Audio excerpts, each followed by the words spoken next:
warm welcome to Sarat Chandra IAS Academy, where your dreams are our mission. This is Yatharth here, and today we'll be discussing the globalization of the Indian rupee, or globalizing the Indian rupee.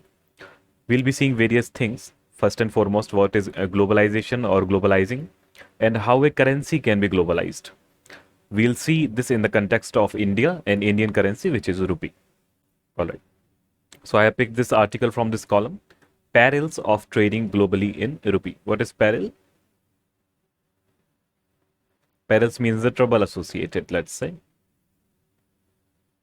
or challenges involved. All right. What are the other things that the heading talks about is, one is trading.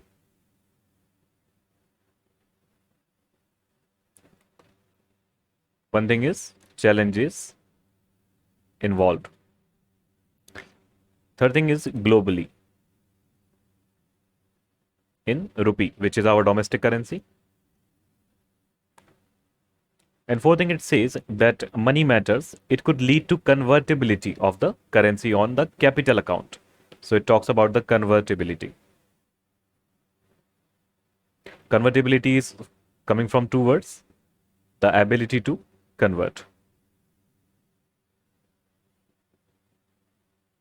And lastly, it's talking about the capital account. So we'll also see what is this capital account. All right. So it's basically saying that making our domestic currency go globalized, just like the USD or other big currencies, may have some challenges involved. So we'll see in what are they. One more thing, there are two types of accounts. One is the current account of any balance of payment or any country, and one is the capital account. So current account deals with the import, export, or basically trade and services. The capital account deals with the assets, ownership of assets or liabilities, like debt, foreign funding, FDI, these things. So if the rupee goes global, then this capital account may also have some effect. So we'll see this. So let's see the context first. So currently, global trade and economy are going through difficult times, especially after the COVID-19 inflicted recession. So this is the first thing. Global recession, which had a huge impact on 2022. And you can expect this in Prelims 2023 also. Economic question related to this. And the renewed geopolitical tensions in Eastern Europe. So when we talk about Eastern Europe, we are talking about basically Ukraine and Russia conflict. Okay. So many developing countries in Asia, Africa, and Latin America are on the verge of currency crisis with severe foreign exchange shortages and volatility. So recently we saw the Sri Lanka and Pakistan, both our neighbors, running dry on forex and facing various troubles. So even if not for all the crisis, the US often weaponizing the US dollar against its adversaries. So US has an economic leverage because its currency, which is USD, is quite a global currency, quite a strong currency, and rules the market. So it's also an economic weapon, and US can use it against other countries by sanctioning them, by stopping them from using its currency. So even if not for all the crisis, what we can see that many countries have been imposed sanctions upon by the USA, such as Iran, Russia, etc. And this has led to countries across the globe look for alternate means of trade and payment settlements. At this juncture, an alternative arrangement to the USD-based settlement systems, with one using INR, could be a win-win to both India and the countries facing sanctions by the US. So this becomes our first question, first discussion, that will the countries that are facing sanctions currently may have a reason to look to the rupee as a currency which can be of their use. So is it true? If true, then why? So let's see in the internationalization of rupee. So what is this? So an international currency is one that is used instead of the national currencies of the parties directly involved in an international transaction. So let's say Russia has ruble and India has rupee. So they are not exchanging rupee to ruble, they are exchanging via USD because USD can be used in more transactions across the world. As of July 2022, USD accounts for about 88% of the global foreign exchange market, followed by the euro, Japanese yen, and pound sterling. The Indian rupee accounts for a mere 1.7%. So this becomes the first challenge involved, that India does not have enough leverage presently in the market, at present in the market. Internationalization of the Indian rupee refers to the process of increased cross-border transactions of Indian currency, especially in import-export trade, so in the current account, followed by other current account transactions and then capital account transactions. That means going in the deep zone later on, such as FDI, debt, owning of the Indian assets and liabilities by the foreign market players. So this would enable the international settlement of trade in Indian rupees. Let us see what are the present trigger. That means why is this news being discussed so much in 2023? Why it has become a need? All right. So USA industrialized much earlier from other countries,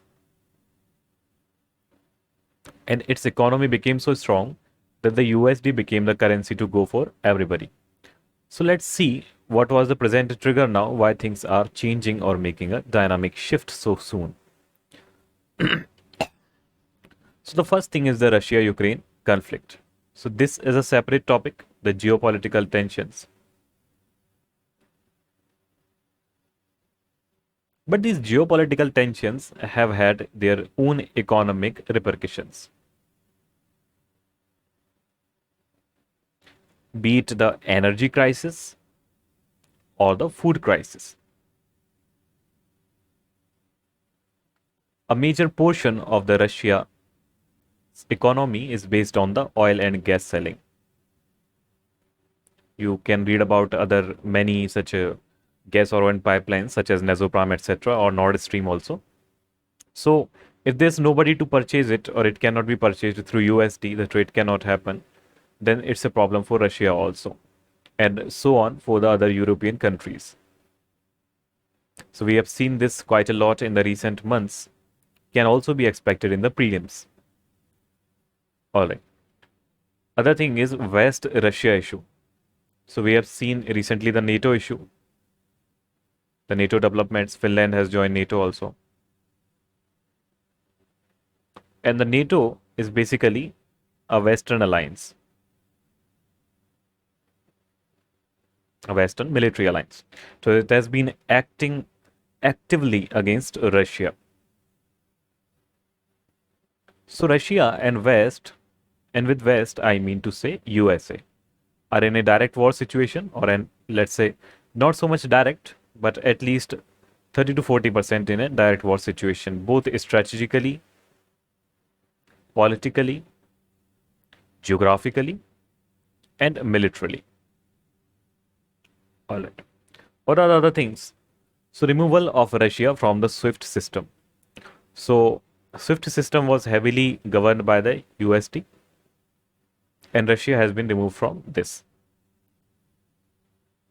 So SWIFT was a matter of financial transactions. So now Russia has been out from this and it cannot do such transactions anymore. So Russia has to find a way in order to deal with the countries that it wants to have trades with.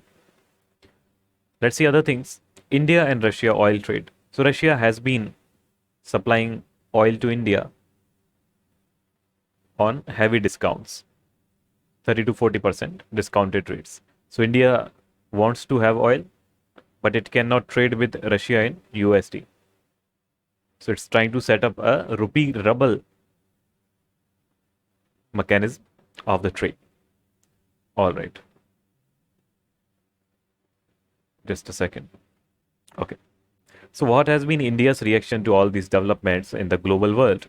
That in July 2022, you can make the mind map of all these things or even an infographic. Let's say if you are doing the answer writing, then just write a box. Write a date here, that July 2022.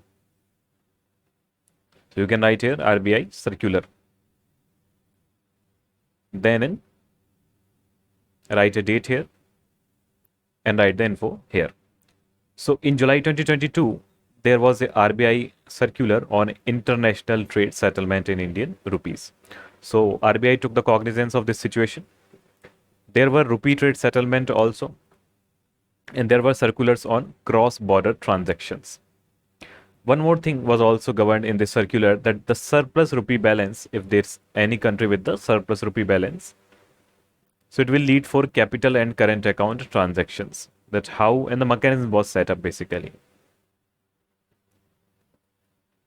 In March 2023, in almost a year later, let's say, rupee trade settlement with 18 countries has been established. Latest of these were Malaysia. Okay. Other developments were setting of Vostro and Nostro accounts. These both accounts, the question can come in Prelims 2023. That Vostro means this and Nostro means this. So please once more revise. What does these both account mean, Vostro and Nostro?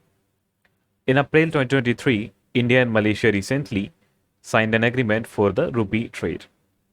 Other thing, that there has been a shift in the foreign trade policy of India. So government intends to encourage the use of the Indian currency in cross-border trade. That means opening up the Indian currency to the world, and at least to the neighboring countries. Aided by a new payment settlement framework that RBI introduced in the July 2022. Let us see what is the importance and significance of globalizing the Indian rupee. So internationalization of the rupee basically means de-internationalization of the USD in some aspects. So our main issue is the West's many conflicts that India doesn't align with. So India cannot be in conflict with every country that West has a conflict with. But if they are using the same economic patterns, if they are using the same USD, and the USD blocks the access for this country from the economic game, then India is unable to make a trade with this country. So India wants to keep the West out of any trade relations that it can make independently with the other countries. So this is the very first thing. Other thing is reduced dependence on the USD. So if these trades start, let's say rupee versus any other country or any other currency, whatever, then it means the USD will be out of the game. So it will not be a factor. Other thing is bargain power of the India increment. So the bargain power of India will increase if the rupee becomes a stronger currency. And from its present amount, 1.8% market share, it, let's say, comes to 10% in future. So the bargain power will increase. One more thing is reduced currency risk for Indian businessmen. That means domestic currency will be less volatile for them. If they right now convert the rupee into USD, then the USD is governed by various global factors and not just domestic factors, which means what's happening in America or the West. So it means that, let's say today somebody invests 80 rupees and buys a dollar. But this USD is very much volatile. Tomorrow it can fall and the return can be 79 rupees for the same rupee. But in future, 80 rupees will remain 80 rupees. Their value may change, but the face value will remain same. It's less volatile because it's domestic and is governed by only domestic factors. Of course, the value will change with natural factors such as inflation and market things. All right. One more thing is reduced cost of doing business. So if there is no third player, there's no commission or taxes that you are supposed to give because you are using USD. So if there's no third player, you don't have to give any part of the trade volume or any percent to this, even 1%. So if you are not using the currency between two players, if you are not using a third country's third currency, then you can freely trade as per your own terms. One more thing is lesser dependence on the forex reserves. So why this country needs to maintain a forex reserves in the USD? Because the market is running according to USD. So if the market is not running as per USD, let's say, then the need to keep much forex reserves will decrease. Let's say what is the current status of the USD, how strong it is. So USD rules over around 60% of the market, followed by the euro, which governs 20%, and then followed by the yen and British pound. So these are the few strong currencies. Even Chinese currency yuan is also strong. So why is so? Because of the general acceptability. Worldwide USD denominated assets. So there are assets in the countries. In the many countries, there are many assets and they are denominated in the USD already. The debt issued by the US government, treasury bonds, etc. is bought by many countries across the world as a hedge against currency fluctuations affecting valuation of the reserves. So let's say if any domestic currency of any other country is even more volatile than the USD, then they do what? Let's say USA says that we need debt and we are giving you a debt bond. So these country will purchase this debt bond. They'll give their money or any other currency to the USA and in exchange will take a bond on the USD. So this is why also it makes the USD stronger. All right. So let's see what are the challenges involved in making the rupee globalized. So rupee trade is not easy to implement. This is why Russia and India have not been able even now to implement this rupee ruble trade. So RRR has not been established. Only 2% share of the global exports are committed to India. That means rupee is not fully convertible. So India is not even exporting more than 2% of the things exported in all over the world. That means if you have rupee, you cannot purchase something else, go to the other thing, go to the other country and purchase much more. Russia-India trade in rupee halted because of this not being implemented. Also, Russia wants to trade in Chinese yuan or UAE dirham, etc. So there are other currencies also, except for Indian rupee, which may be more stable and also different from the USD. This was the two requirements, that the currency should be apart from USD and it should be stable. So there are more currencies in the world. So Russia is also wanting to trade in these currencies except for the Indian rupee. One more thing, India has a high trade deficit. That means India imports quite a lot and exports a little. So other countries will get much surplus of the rupee. So others will have bagfuls of rupee and they will not be of much use with other countries except for India. And India has a trade deficit with other countries, so not good for them. One more thing is internationalization will affect the domestic monetary policy. So RBI right now is responsible for monetary policy of India. Now if the rupee becomes a global currency, it will be affected by the external factors. So managing it for the domestic use will become more and more complex. One more thing is globalization will lead to external factors affecting money supply in the overall market. One more thing, capital account will be fully convertible. That means full in and out money flow in India, whether it is asset or liabilities. So security risk will be there and external financial shock risk be there. All right. So what is the way forward?